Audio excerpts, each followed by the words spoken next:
नमस्कार। बोलती कहानियों में आपका स्वागत है। चलिए आज सुनाते हैं मुंशी प्रेमचंद जी की ही लिखी एक कहानी, भाड़े का टट्टू। कहानी शुरू करते हैं। आगरा कॉलेज के मैदान में संध्या समय दो युवक हाथ से हाथ मिलाए टहल रहे थे। एक का नाम यशवंत था, दूसरे का रमेश। यशवंत डील डौल का ऊंचा और बलिष्ठ था। उसके मुख पर संयम और स्वास्थ्य की कांति झलकती थी। रमेश छोटे कद और इकहरे बदन का तेजहीन और दुर्बल आदमी था। दोनों में किसी विषय पर बहस हो रही थी। यशवंत ने कहा, मैं आत्मा के आगे धन का कुछ मूल्य नहीं समझता। रमेश बोला, बड़ी खुशी की बात है। यशवंत, हाँ, देख लेना, तुम ताना मार रहे हो, लेकिन मैं दिखला दूंगा कि धन को कितना तुच्छ समझता हूँ। रमेश, खैर दिखला देना, मैं तो धन को तुच्छ नहीं समझता। धन के लिए 15 वर्षों से किताबें चाट रहा हूँ। धन के लिए माँ बाप, भाई बंधु सबसे अलग पड़ा हूँ। न जाने अभी कितनी सलामियाँ देनी पड़ेगी, कितनी खुशामद करनी पड़ेगी। क्या इसमें आत्मा का पतन न होगा? मैं तो इतने ऊंचे आदर्श का पालन नहीं कर सकता। यहाँ तो अगर किसी मुकदमे में अच्छी रिश्वत पा जाऊँ तो शायद छोड़ ना सके। क्या तुम छोड़ दोगे? यशवंत, मैं उसकी ओर आंख उठाकर भी न देखूंगा। और मुझे विश्वास है कि तुम जितने नीच बनते हो उतने हो नहीं। रमेश, मैं उससे कहीं नीच हूँ, जितना कहता हूँ उतना हूँ। यशवंत, मुझे तो यकीन नहीं आता कि स्वार्थ के लिए तुम किसी को नुकसान पहुँचा सकोगे। रमेश, भाई, संसार में आदर्श का निर्वाह केवल सन्यासी ही कर सकता है। मैं तो नहीं कर सकता। मैं तो समझता हूँ कि अगर तुम्हें धक्का देकर तुमसे बाजी जीत सकूँ तो तुम्हें ज़रूर गिरा दूंगा। और बुरा न मानो तो कह दूं, तुम भी मुझे ज़रूर गिरा दोगे। स्वार्थ का त्याग करना कठिन है। यशवंत, तो मैं कहूँगा कि तुम भाड़े के टट्टू हो। रमेश, और मैं कहूँगा कि तुम काठ के उल्लू हो। यशवंत और रमेश साथ साथ स्कूल में दाखिल हुए और साथ ही साथ उपाधियाँ लेकर कॉलेज से निकले। यशवंत कुछ मंद बुद्धि पर बला का मेहनती था। जिस काम को हाथ में लेता उससे चिमट जाता और उसे पूरा करके ही छोड़ता। रमेश तेज था पर आलसी। घंटे भर भी जमकर बैठना उसके लिए मुश्किल था। एमए तक तो वह आगे रहा और यशवंत पीछे। मेहनत बुद्धि बल से परास्त होती रही, लेकिन सिविल सर्विस में पासा पलट गया। यशवंत सब धंधे छोड़कर किताबों पर गिर पड़ा। घूमना फिरना, सैर सपाटा, सर्कस, थिएटर, यार दोस्त सबसे मुंह मोड़कर अपने एकांत कुटीर में जा बैठा। रमेश दोस्तों के साथ गपशप उड़ाता, क्रिकेट खेलता, कभी कभी मनोरंजन के तौर पर किताब देख लेता। कदाचित उसे विश्वास था कि अब की भी मेरी तेजीबाजी ले जाएगी। अक्सर जाकर यशवंत को देखा करता, उसकी किताब बंद कर देता, कहता, क्यों प्राण दे रहे हो? सिविल सर्विस कोई मुक्ति तो नहीं है जिसके लिए दुनिया से नाता तोड़ लिया जाए। यहाँ तक कि यशवंत उसे आते देखता तो किवाड़े बंद कर लेता। आखिर परीक्षा का दिन आ पहुंचा। यशवंत ने सब कुछ याद किया था, पर किसी प्रश्न का उत्तर सोचने लगता तो उसे मालूम होता, मैंने जितना पढ़ा था सब भूल गया। वह बहुत घबराया हुआ था। रमेश पहले से कुछ सोचने का आदी न था। सोचता, जब पर्चा सामने आएगा उस वक्त देखा जाएगा। वह आत्मविश्वास से फूला फूला फिरता था। परीक्षा का फल निकला तो सुस्त कछुआ तेज खरगोश से बाजी मार ले गया। अब रमेश की आंखें खुली, पर वह हताश न हुआ। योग्य आदमी के लिए यश और धन की कमी नहीं, यह उसका विश्वास था। उसने कानून की परीक्षा की तैयारी शुरू की और यद्यपि उसने बहुत ज़्यादा मेहनत की, लेकिन अव्वल दर्जे में पास हुआ। यशवंत ने उसको बधाई का तार भेजा। अब एक जिले का अफसर हो गया था। 10 साल गुजर गए। यशवंत दिलो जान से काम करता था और उसके अफसर उससे बहुत प्रसन्न थे। पर अफसर जितने प्रसन्न थे, मातहत उतने ही अप्रसन्न रहते थे। वह खुद जितनी मेहनत करता था, मातहतों से भी उतनी ही मेहनत लेना चाहता था। खुद जितना विलौस था, मातहतों को भी उतना ही विलौस बनाना चाहता था। ऐसे आदमी बड़े कारगुजार समझे जाते हैं। यशवंत की कारगुजारी का अफसरों पर सिक्का जमता था। 5 वर्षों में वह जिले का जज बना दिया गया। रमेश इतना भाग्यशाली न था। वह जिस इजलास में वकालत करने जाता वहीं असफल रहता। हाकिम को नियत समय पर आने में देर हो जाती तो खुद भी चल देता और फिर बुलाने से भी ना आता। कहता, अगर हाकिम वक्त की पाबंदी नहीं करता तो मैं क्यों करूं? मुझे क्या गरज पड़ी है कि घंटों उसके इल्जाज पर खड़ा उसकी राह देखा करूं। बहस इतनी निर्भीकता से करता बहस इतनी निर्भीकता से करता कि खुशामद के आदि हुक्काम की निगाहों में उसकी निर्भीकता गुस्ताखी मालूम होती। सहनशीलता उसे छू नहीं गई थी। हाकिम हो या दूसरे पक्ष का वकील, जो उसके मुंह लगता उसकी खबर लेता था। यहाँ तक कि एक बार वह जिला जज से ही लड़ बैठा। फल ये हुआ कि उसकी सनद छीन ली गई, किंतु मुवक्किलों के हृदय में उसका सम्मान ज्यों का त्यों रहा। तब उसने आगरा कॉलेज में शिक्षक का पद प्राप्त कर लिया, किंतु यहाँ भी दुर्भाग्य ने साथ न छोड़ा। प्रिंसिपल से पहले ही दिन खटपट हो गई। प्रिंसिपल का सिद्धांत यह था कि विद्यार्थियों को राजनीति से अलग रहना चाहिए। वह अपने कॉलेज के किसी छात्र को किसी राजनीतिक जलसे में शरीक न होने देते थे। रमेश पहले ही दिन से इस आज्ञा का खुल्लम खुल्ला विरोध करने लगा। उसका कथन था कि अगर किसी को राजनीतिक जलसों में शामिल होना चाहिए तो विद्यार्थी को, यह भी उसकी शिक्षा का एक अंग है। अन्य देशों में छात्रों ने युगांतर उपस्थित कर दिया है, तो इस देश में क्यों उनकी जबान बंद की जाती है? इसका फल यह हुआ कि साल खत्म होने के पहले ही रमेश को इस्तीफा देना पड़ा, किंतु विद्यार्थियों पर उसका दबाव तिल भर भी कम ना हुआ। इस भांति कुछ तो अपने स्वभाव और कुछ परिस्थितियों ने रमेश को मार मार कर हाकिम बना दिया। पहले मुवक्किलों का पक्ष लेकर अदालत से लड़ा, फिर छात्रों का पक्ष लेकर प्रिंसिपल से रार मोल ली और अब प्रजा का पक्ष लेकर सरकार को चुनौती दी। वह स्वभाव से ही निर्भीक, आदर्शवादी, सत्यभक्त तथा आत्माभिमानी था। ऐसे प्राणी के लिए प्रजा सेवक बनने के सिवा और उपाय ही क्या था? समाचार पत्रों में वर्तमान परिस्थिति पर उसके लेख निकलने लगे।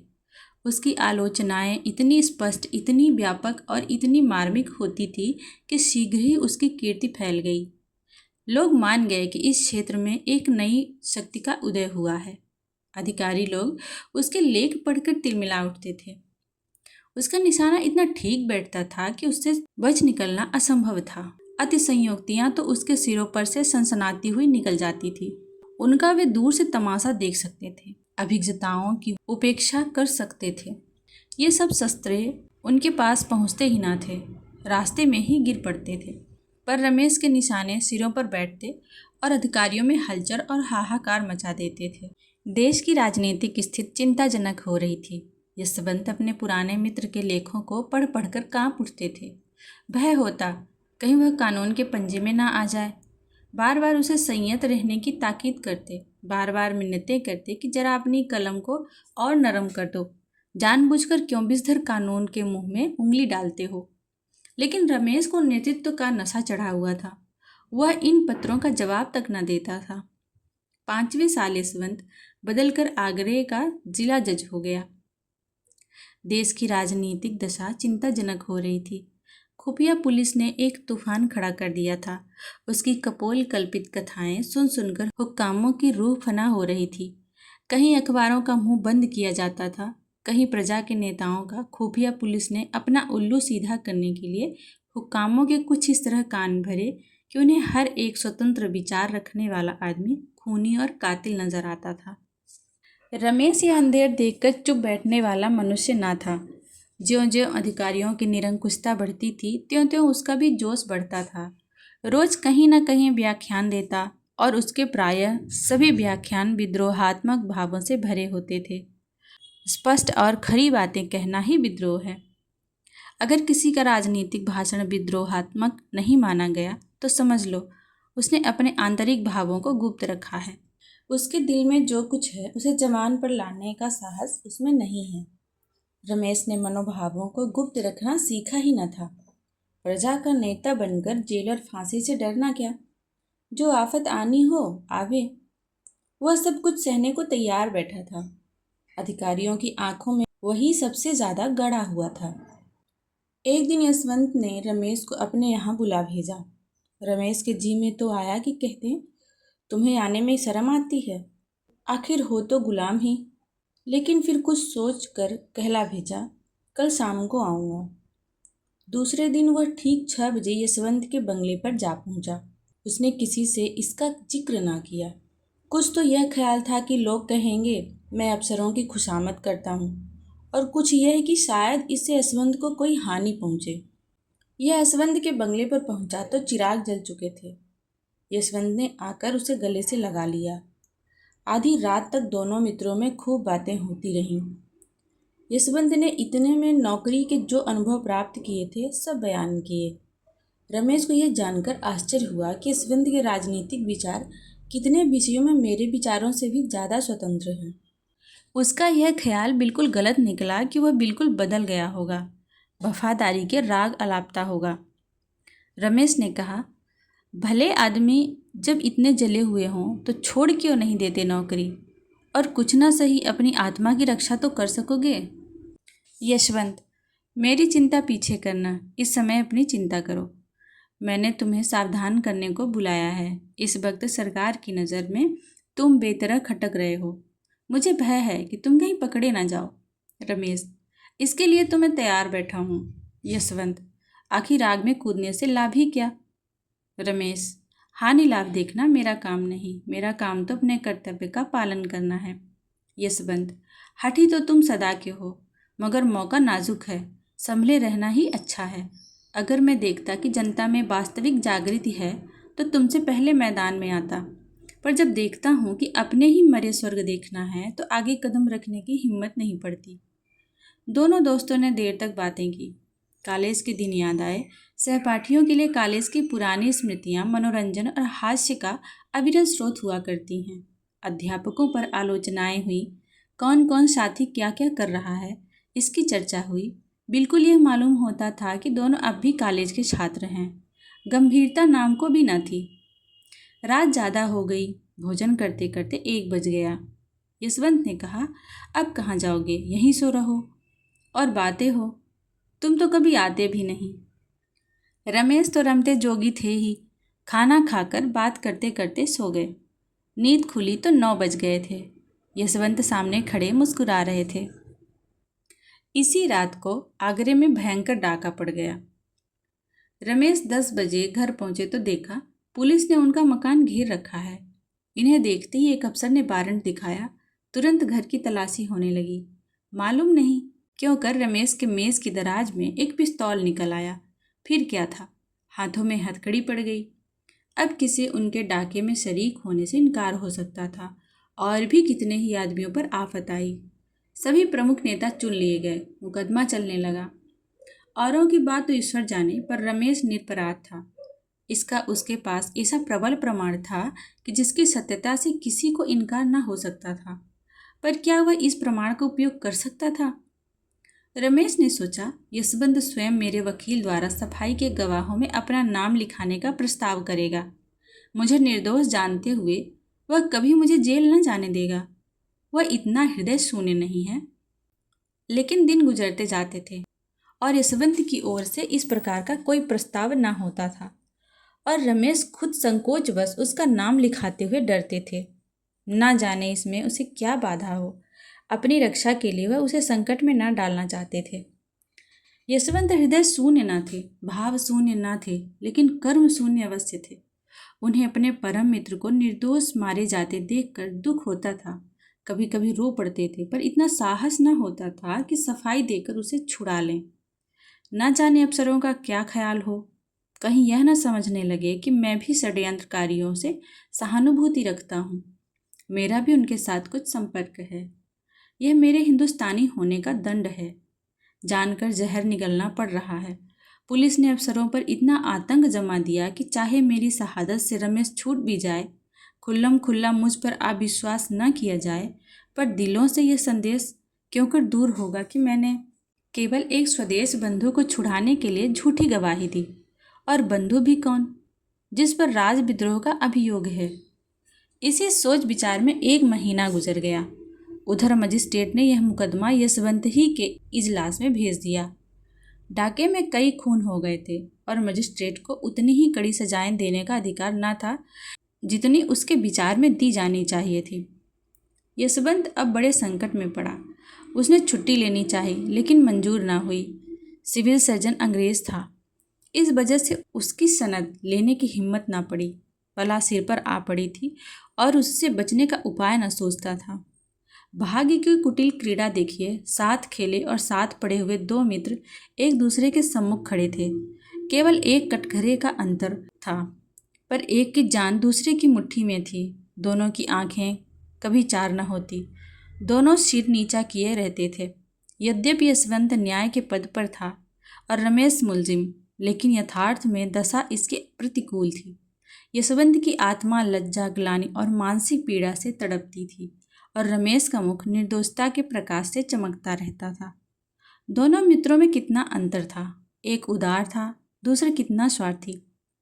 रमेश चाहता तो भरी अदालत में उस रात की बात कह देता, लेकिन यशवंत जानता था रमेश फांसी से बचने के लिए भी उस प्रमाण का आश्रय न लेगा जिसे मैं गुप्त रखना चाहता हूँ।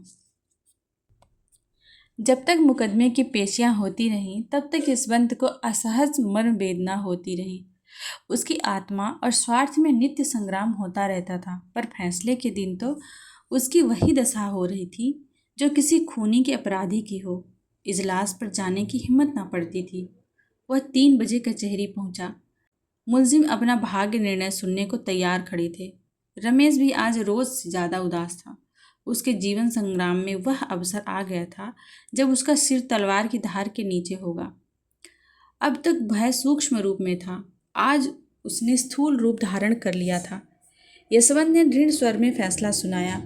जब उसके मुख से यह शब्द निकले कि रमेश चंद्र को 7 वर्ष का कठिन कारावास, तो उसका गला रूंध गया। उसने तजवीज मेज पर रख दी। कुर्सी पर बैठकर पसीना पोंछने के बहाने आंखों में उमड़े हुए आंसुओं को पोंछा। इसके आगे वह तजवीज उससे ना पढ़ी गई। रमेश जेल से निकलकर पक्का क्रांतिवादी बन गया। जेल की अंधेरी कोठरी में दिन भर के कठिन परिश्रम के बाद वह दोनों के उपकार और सुधार के मंसूबे बांधा करता था। सोचता, मनुष्य क्यों पाप करता है? इसीलिए ना कि संसार में इतनी विषमता है। कोई तो विशाल भवनों में रहता है और किसी को पेड़ की छाया भी मैसर नहीं। कोई रेशम और रत्नों से मढ़ा हुआ है, किसी को फटा वस्त्र भी नहीं। ऐसे न्याय विहीन संसार में यदि चोरी, हत्या और अधर्म है तो यह किसका दोष है? वह एक ऐसी समिति खोलने का स्वप्न देखा करता जिसका काम संसार से इस विषमता को मिटा देना हो। संसार सबके लिए है और उसमें सबको सुख भोगने का समान अधिकार है। न डाका डाका है, न चोरी चोरी। धनी अगर अपना धन खुशी से नहीं बांट देता तो उसकी इच्छा के विरुद्ध बांट लेने में क्या पाप? धनी उसे पाप कहता है तो कहे, उसका बनाया हुआ कानून दंड देना चाहता है तो दे। हमारी अदालत भी अलग होगी। उसके सामने वे सभी मनुष्य अपराधी होंगे जिनके पास ज़रूरत से ज़्यादा सुख भोग की सामग्रियां हैं। हम भी उन्हें दंड देंगे, हम भी उनसे कड़ी मेहनत लेंगे। जेल से निकलते ही उसने इस सामाजिक क्रांति की घोषणा कर दी। गुप्त सभाएं बनने लगी, शस्त्र जमा किए जाने लगे। थोड़े ही दिनों में डाकों का बाजार गर्म हो गया। पुलिस ने उसका पता लगाना शुरू किया। उधर क्रांतिकारियों ने पुलिस पर भी हाथ साफ करना शुरू कर दिया। उनकी शक्ति दिन दिन बढ़ने लगी। काम इतनी चतुराई से होता था कि किसी को अपराधी का कुछ सुराग न मिलता। रमेश कहीं गरीबों के लिए दवा खाने खोलता, कहीं बैंक। डाके के रुपए से उसने इलाके खरीदना शुरू किया। जहाँ कोई इलाका नीलाम होता वह उसे खरीद लेता।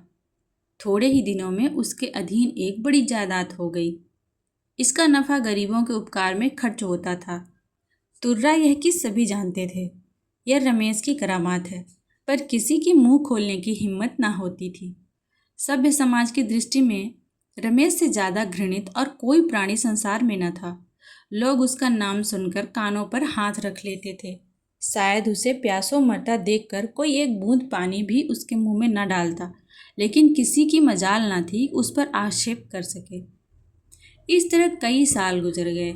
सरकार ने डाकुओं का पता लगाने के लिए बड़े बड़े इनाम रखे। यूरोप से गुप्त पुलिस के सिद्धहस्त आदमियों को बुलाकर इस काम पर नियुक्त किया गया, लेकिन गजब के डकैत थे जिनकी हिकमत के आगे किसी की कुछ न चलती थी। पर रमेश खुद अपने सिद्धांतों का पालन ना कर सका। ज्यों-ज्यों दिन गुजरते थे उसे अनुभव होता था कि मेरे अनुयायियों में असंतोष बढ़ता जाता है। उनमें भी जो ज़्यादा चतुर और साहसी थे वे दूसरों पर रौब जमाते और लूट के माल में बराबर हिस्सा ना देते थे। यहाँ तक कि रमेश से कुछ लोग जलने लगे। वह राजसी ठाठ से रहता था। लोग कहते उसे हमारी कमाई को यूं उड़ाने का क्या अधिकार है। नतीजा यह हुआ कि आपस में फूट पड़ गई। रात का वक्त था, काली घटा छाई हुई थी। एक युवक ने कहा, आप बार बार मुझे को क्यों चुनते हैं? हिस्सा लेने वाले तो सभी हैं, मैं ही क्यों बार बार अपनी जान जोखिम में डालूं? रमेश ने दृढ़ता से कहा, इसका निश्चय करना मेरा काम है कि कौन कहाँ भेजा जाए। तुम्हारा काम केवल मेरी आज्ञा का पालन करना है। युवक, अगर मुझसे काम ज़्यादा लिया जाता है तो हिस्सा क्यों नहीं ज़्यादा दिया जाता? रमेश ने उसकी त्योरियां देखी और चुपके से पिस्तौल हाथ में लेकर बोले, इसका फैसला वहाँ से लौटने के बाद होगा। युवक, मैं जाने से पहले इसका फैसला करना चाहता हूँ। रमेश ने इसका जवाब न दिया। वह पिस्तौल से उसका काम तमाम कर देना ही चाहते थे कि युवक खिड़की से नीचे कूद पड़ा और भागा। कूदने फादने में उसका जोर न था। चलती रेलगाड़ी से फांद पड़ना उसके बाएं हाथ का खेल था। वह वहाँ से सीधा गुप्त पुलिस के प्रधान के पास पहुँचा। यशवंत ने भी पेंशन लेकर वकालत शुरू की थी। न्याय विभाग के सभी लोगों से उनकी मित्रता थी। उनकी वकालत बहुत जल्द चमक उठी। यशवंत के पास लाखों रुपए थे, उन्हें पेंशन भी बहुत मिलती थी। वह चाहते तो घर बैठे आनंद से अपनी उम्र के बाकी दिन काट लेते। देश और जाति की कुछ सेवा करना भी उनके लिए मुश्किल न था। ऐसे ही पुरुषों से निस्वार्थ सेवा की आशा की जा सकती है, पर यशवंत ने अपनी सारी उम्र रुपए कमाने में गुजारी थी और वह अब कोई ऐसा काम ना कर सकते थे जिसका फल रुपयों की सूरत में ना मिले। यूँ तो सारा सभ्य समाज रमेश से घृणा करता था, लेकिन यशवंत सबसे बढ़ा हुआ था। कहता, अगर कभी रमेश पर मुकदमा चलेगा तो मैं बिना फीस लिए सरकार की तरफ से पैरवी करूँगा। खुल्लम खुल्ला रमेश पर छींटे उड़ाया करता। यह आदमी नहीं, शैतान है, राक्षस है। ऐसे आदमी का तो मुंह न देखना चाहिए। उफ, इसके हाथों कितने भले घरों का सर्वनाश हो गया। कितने भले आदमियों के प्राण गए, कितनी स्त्रियां विधवा हो गईं, कितने बालक अनाथ हो गए। आदमी नहीं, पिशाच है। मेरा बस चले तो इसे गोली मार दूं, जीता चुनवा दूं। सारे शहर में शोर मचा हुआ था। रमेश बाबू पकड़े गए। बात सच्ची थी, रमेश चुपचाप पकड़ा गया था। उसी युवक ने जो रमेश के सामने कूद कर भागा था, पुलिस के प्रधान से सारा कच्चा चिट्ठा बयान कर दिया था। अपहरण और हत्या का कैसा रोमांचकारी, कैसा पैशाचिक, कैसा पापपूर्ण वृत्तांत था। भद्र समुदाय बंगले बजाता था। सेठों के घरों में घी के चिराग जलते थे। उनके सिर पर एक नंगी तलवार लटकती रहती थी। आज वह हट गई। अब वे मीठी नींद सो सकते थे। अखबारों में रमेश के हथकंडे छपने लगे। वे बातें जो अब तक मारे भय के किसी की जबान पर न आती थी, अब अखबारों में निकलने लगी। उन्हें पढ़कर पता चलता था कि रमेश ने कितना अंधेर मचा रखा था। कितने ही राजे और रईस उसे माहवार टैक्स दिया करते थे। उसका पुर्जा पहुंचता, फला तारीख को इतने रुपए भेज दो। फिर किसकी मजाल थी कि उसका हुक्म टाल सके। वह जनता के हित के लिए जो काम करता, उसके लिए भी अमीरों से चंदा लिए थे। रकम लिखना रमेश का काम था। अमीर को बिना कान पूछ हिलाए वह रकम दे देनी पड़ती थी। लेकिन भद्र समुदाय जितना ही प्रसन्न था, जनता उतनी ही दुखी थी। अब कौन पुलिस वालों के अत्याचार से उनकी रक्षा करेगा? कौन सेठ के जुर्म से उन्हें बचाएगा? कौन उनके लड़कों के लिए कला कौशल के मदरसे खोलेगा? वे अब किसके बल पर कूदेंगे? वे अब अनाथ थे, वही उनका अवलंब था। अब वे किसका मुंह ताकेंगे? किसको अपनी फरियाद सुनाएंगे? पुलिस सहायतें जमा कर रही थी। सरकारी वकील जोरों से मुकदमा चलाने की तैयारियां कर रहा था, लेकिन रमेश की तरफ से कोई वकील ना खड़ा होता था। जिले भर में एक ही आदमी था जो उसे कानून के पंजे से छुड़ा सकता था। वह था यशवंत। लेकिन यशवंत जिसके नाम से कानों पर उंगली रखता था, क्या उसी की वकालत करने को खड़ा होगा? असंभव। रात के 9 बजे थे। यशवंत के कमरे में एक स्त्री ने प्रवेश किया। यशवंत अखबार पढ़ रहा था। बोला, क्या चाहती हो? स्त्री, अपने पति के लिए एक वकील। यशवंत, तुम्हारा पति कौन है? स्त्री, वह जो आपके साथ पढ़ता था और जिस पर डाके का झूठा अभियोग चलाया जाने वाला है। यशवंत ने चौंक कर पूछा, तुम रमेश की स्त्री हो? स्त्री, हाँ। यशवंत, मैं उसकी वकालत नहीं कर सकता। स्त्री, आपको अख्तियार है, आप अपने जिले के आदमी हैं। और मेरे पति के मित्र रह चुके हैं, इसलिए सोचा था क्यों बाहर वालों को बुलाऊं, मगर अब इलाहाबाद या कलकत्ते से ही किसी को बुलाऊंगी। यशवंत, मिन्हताना दे सकोगी? स्त्री ने अभिमान के साथ कहा। बड़े से बड़े वकील का मिन्हताना क्या होता है? यशवंत, 3,000 रुपये रोज। स्त्री, बस आप इस मुकदमे को ले लें, मैं आपको 3,000 रुपये रोज दूंगी। यशवंत, 3,000 रुपये रोज। स्त्री, हाँ, और यदि आपने उन्हें छुड़ा लिया तो 50,000 रुपये आपको इनाम के तौर पर और दूंगी। यशवंत के मुंह में पानी भर आया। अगर मुकदमा 2 महीने भी चला तो कम से कम 1 लाख रुपए सीधे हो जाएंगे। पुरस्कार ऊपर से पूरे 2 लाख की गोटी है। इतना धन तो जिंदगी भर में भी जमा न कर पाएंगे। मगर दुनिया क्या कहेगी? अपनी आत्मा भी तो नहीं गवाही देती। ऐसे आदमी को कानून के पंजे से बचाना असंख्य प्राणियों की हत्या करना है। लेकिन गोटी 2 लाख की है। कुछ रमेश के फंस जाने से इस जत्थे का अंत तो हुआ नहीं जाता। उसके चेले चापड़ तो रहेंगे ही, शायद वे अब और भी उपद्रव मचाएं। फिर मैं 2 लाख की गोटी क्यों जाने दूं? लेकिन मुझे कहीं मुंह दिखाने को जगह ना रहेगी। ना सही, जिसका जी चाहे खुश हो, जिसका जी चाहे नाराज। ये 2 लाख तो नहीं छोड़े जाते। कुछ मैं किसी का गला तो दबाता नहीं, चोरी तो करता नहीं। अपराधियों की रक्षा करना तो मेरा काम ही है। सहसा स्त्री ने पूछा, आप जवाब देते हैं? यशवंत, मैं कल जवाब दूंगा, जरा सोच लूं। स्त्री, नहीं, मुझे इतनी फुर्सत नहीं है। अगर आपको कुछ उलझन हो तो साफ साफ कह दीजिए, मैं और प्रबंध कर लूंगी। यशवंत को और विचार करने का अवसर न मिला। जल्दी का फैसला स्वार्थ ही की ओर झुकता है। यहाँ हानि की संभावना नहीं रहती। यशवंत, आप कुछ रुपए पेशगी के लिए दे सकती हैं? स्त्री, रुपयों की मुझसे बार बार चर्चा न कीजिए। उनकी जान के सामने रुपयों की हस्ती क्या है? आप जितनी रकम चाहें मुझसे ले लें। आप चाहे उन्हें छुड़ा ना सकें, लेकिन सरकार के दांत खट्टे जरूर कर दें। यशवंत, खैर मैं ही वकील हो जाऊंगा। कुछ पुरानी दोस्ती का निर्वाह भी तो करना चाहिए। पुलिस ने एड़ी चोटी का जोर लगाया, सैकड़ों सहायतें पेश की। मुखबिर ने तो पूरी गाथा ही सुना दी, लेकिन यशवंत ने कुछ ऐसी दलीलें की, सहायतों को कुछ इस तरह झूठा सिद्ध किया और मुखबिर की कुछ ऐसी खबर ली कि रमेश बेदाग छूट गए। उन पर कोई अपराध न सिद्ध हो सका। यशवंत जैसे संयत और विचारशील वकील का उनके पक्ष में खड़े हो जाना ही इसका प्रमाण था कि सरकार ने गलती की। संध्या का समय था। रमेश के द्वार पर सामियाना तना हुआ था।